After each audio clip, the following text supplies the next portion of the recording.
यह चुनाव महत्वपूर्ण इसलिए है कि यह चुनाव भारत के लोकतंत्र की दिशा को तय करेगा। माने लोकतंत्र 1947 के बाद ही आया है।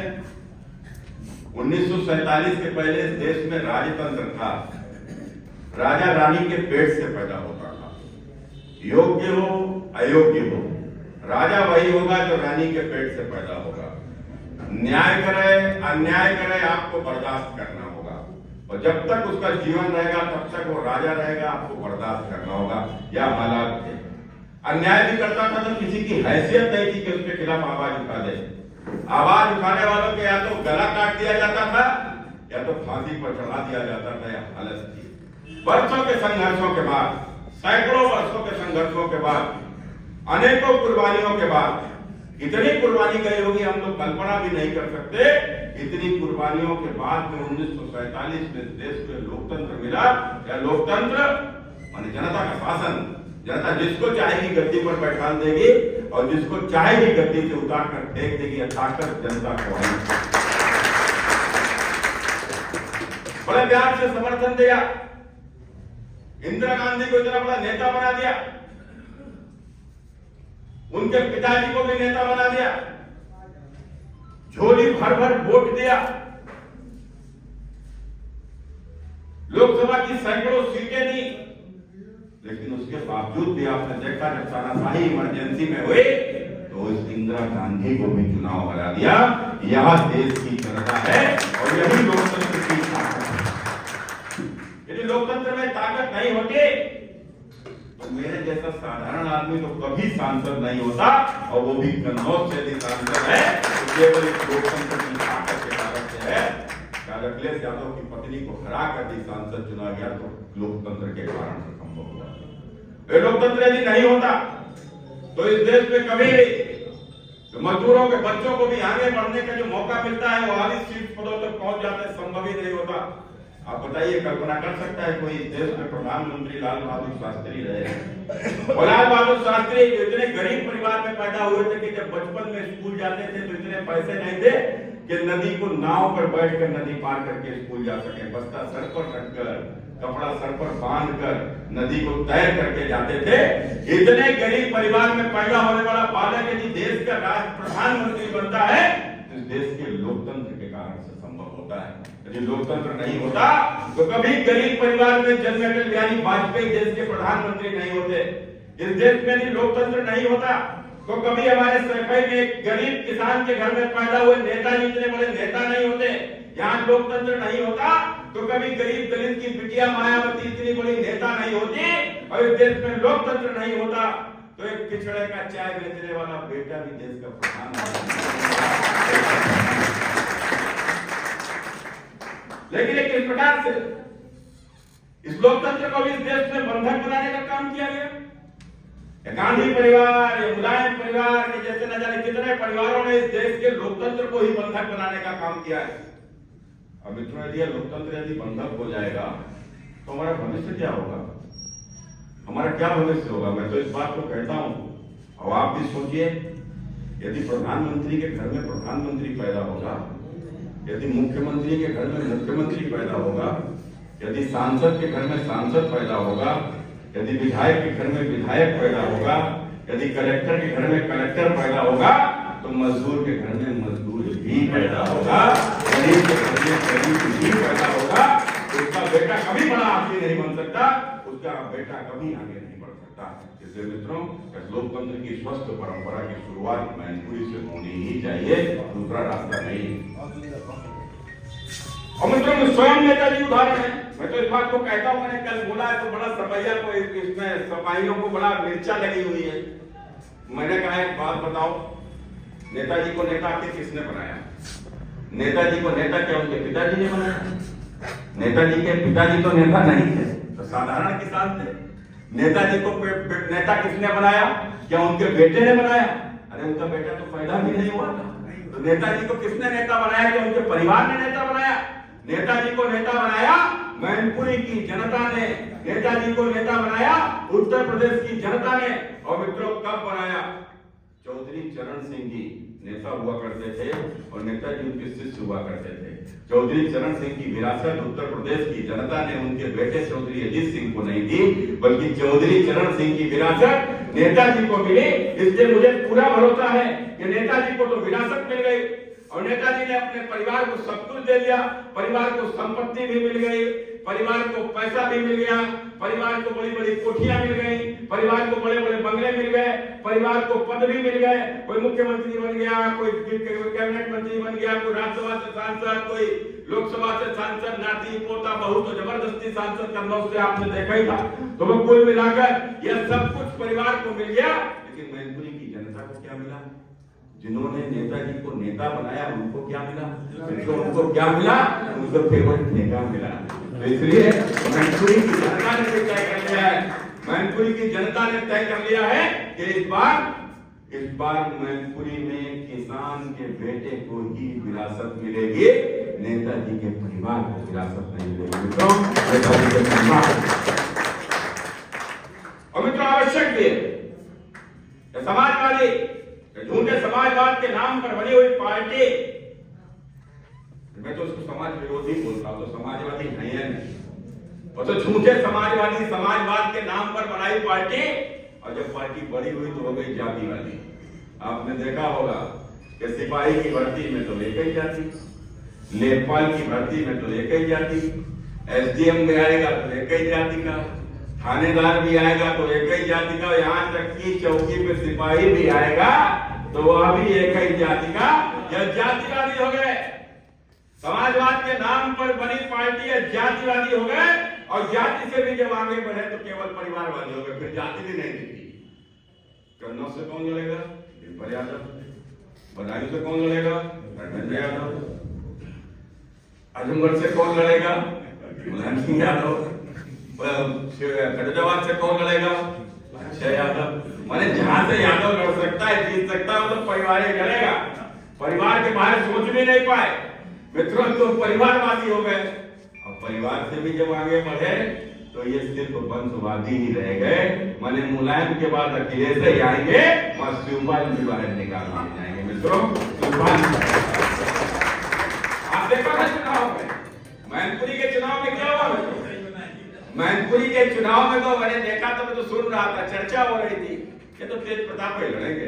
हमने कहा भैया, अरे वो भाई नेताजी का सारा काम तो वही देखते थे, पार्टी तेज प्रताप को टिकट देगी, इसको दिया टिकट दे दिया, न तो तेज प्रताप को दिया जो यहाँ से सांसद रहे, उनके भाई भतीजे जो भी हों, और ना ही धर्मेंद्र यादव को दिया जो यहाँ से सांसद रहे।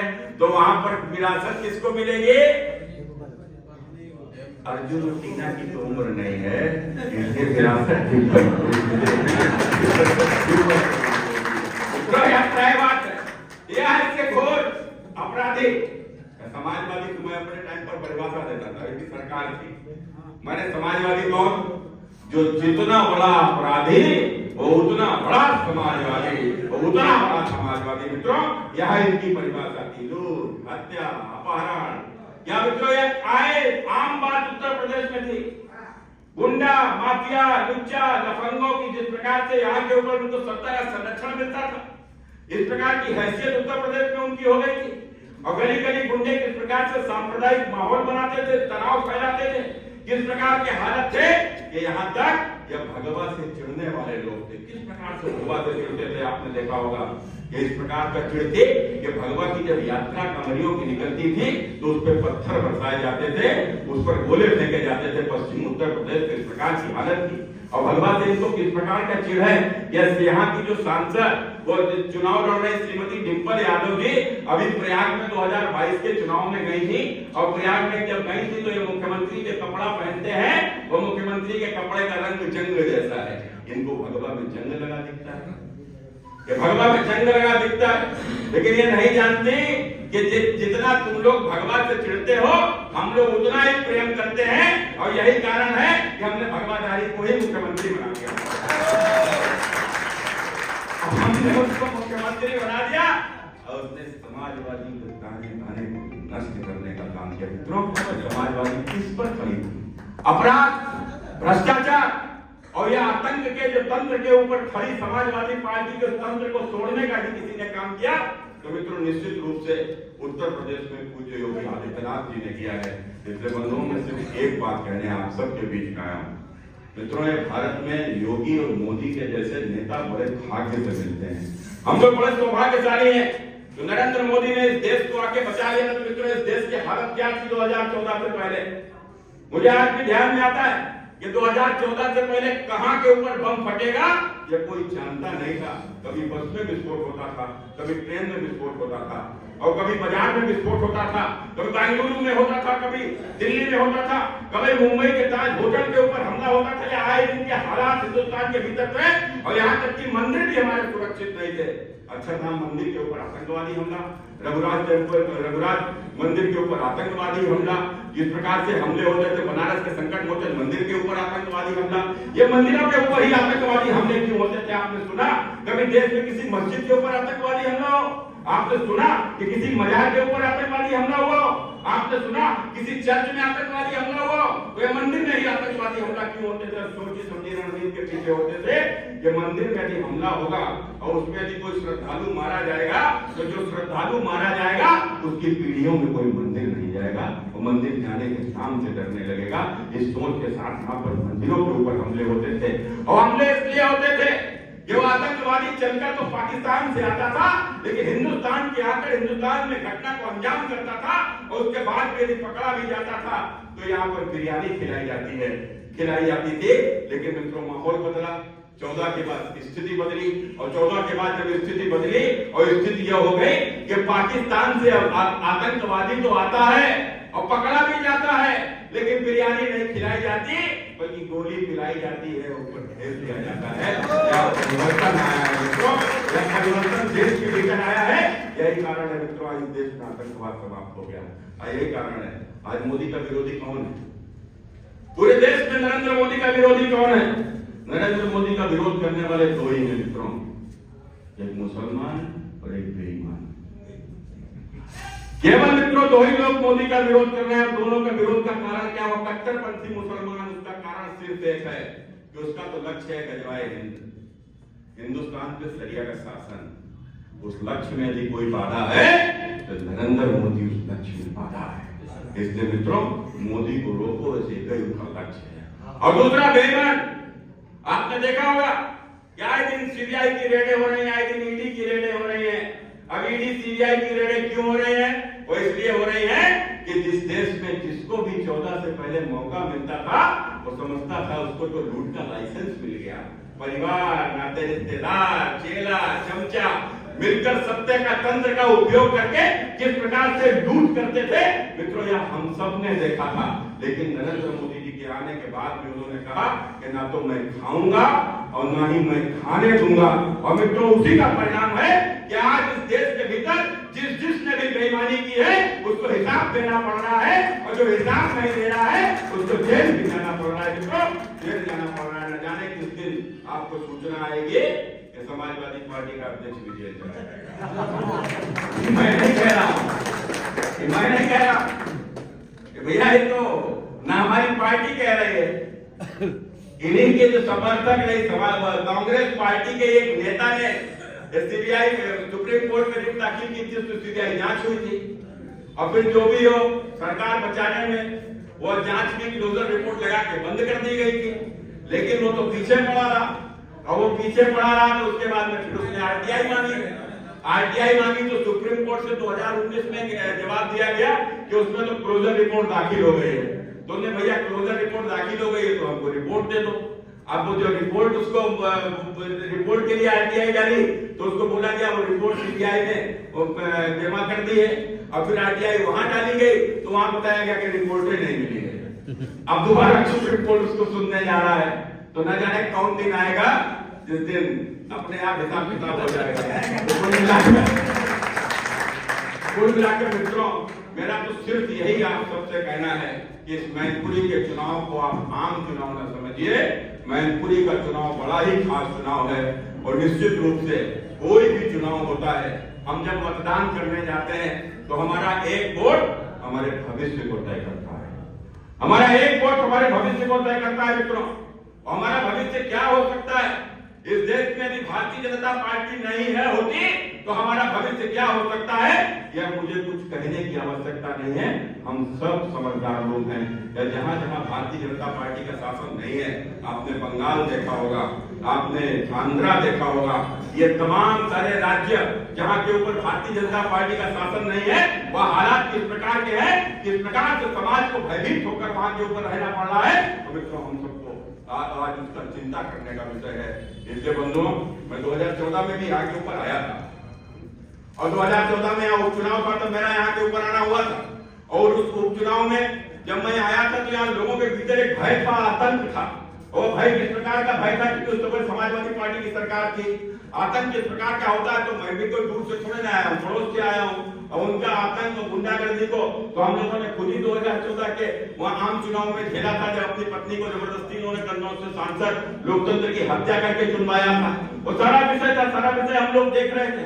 लेकिन आज मित्रों, आज बदल गया है, आज सब कुछ बदल गया। मुझे ध्यान में आता है कि उस समय के ऊपर 2014 में जब इन्होंने कन्नौज के भीतर जिस प्रकार का गड़बड़ किया था, बदमाशी किया था, तो मैंने उस समय के ऊपर कहा था, मैंने कहा था, अखिलेश जी आप कर सकते हो, कोई बड़ी बात नहीं है, सत्ता आपके पास में, आप मुख्यमंत्री उत्तर प्रदेश के हो, आप गुंडागर्दी कर सकते थे। सत्ता की ताकत पर तो कोई भी गुंडागर्दी कर सकता है। आपने गुंडागर्दी कर ली, हम सत्ता की ताकत पर की गई गुंडागर्दी से हम लड़ नहीं सकते, इस बात को स्वीकार करते हैं।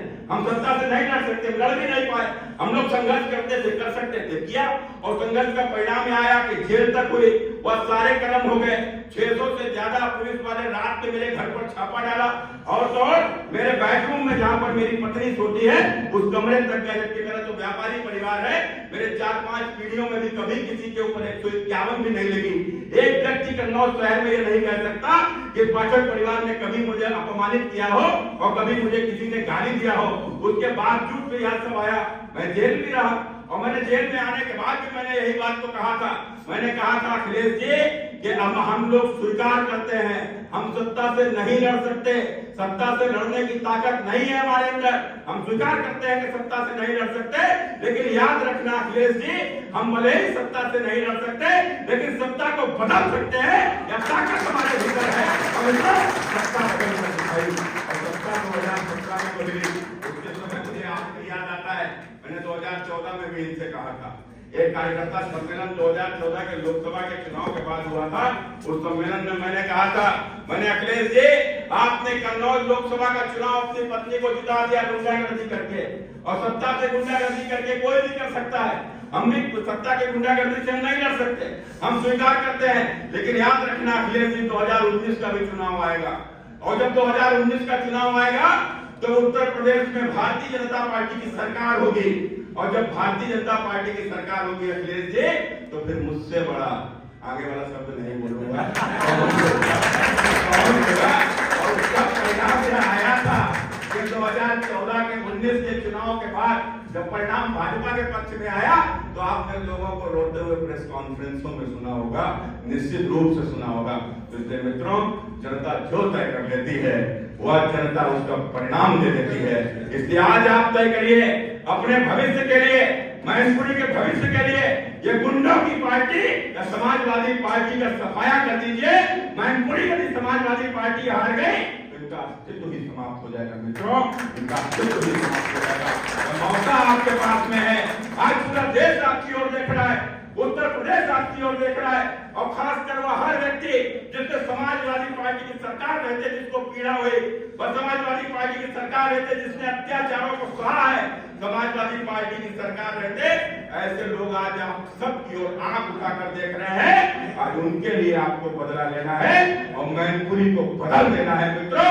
मैनपुरी से वंशवाद की राजनीति या परिवारवाद की राजनीति को उखाड़ कर फेंक देना है, ताकि आप कभी बच्चा निकल कर कभी यहाँ से सांसद बन सकते हैं। जब कन्नौज से मैं सांसद बन सकता हूँ, तो कोई मैनपुरी से क्यों नहीं बन सकता है कोई मित्रों? या आपको सोचने का विषय है। इसलिए मैं यही अपील करते हुए कि इस बार मैनपुरी का भी भाग्य आप बदलेंगे, मैनपुरी से परिवारवाद वंशवाद फेंक देंगे, यही प्रार्थना करने आप सबके बीच में आया हूँ। बहुत बहुत धन्यवाद।